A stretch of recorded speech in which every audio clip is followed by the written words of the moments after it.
Три грешки, които допускаш при покачването на мускулна маса.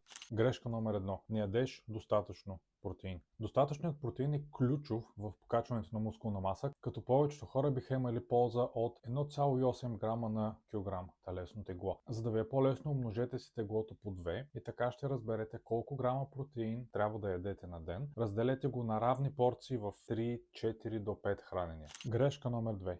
Правиш прекалено много серии за мускулна група. Опитът ми показва, че между 10 и 20 серии за мускулна група са оптимални да стимулират достатъчно хипертрофия или достатъчно мускулен растеж. Повечето хора, които забелязвам, правят 20 серии и нагоре, което е изключително много и организмът ви не може да се възстанови нормално до следващата тренировка, за да може мускула да порасне и да стане по-силен. Грешка номер 3. Нямаш прогресивно натоварване. Прогресивно натоварване е когато си записваш всяка една тренировка, всяка една серия, всичките повторения, които правиш на нея и килограмите.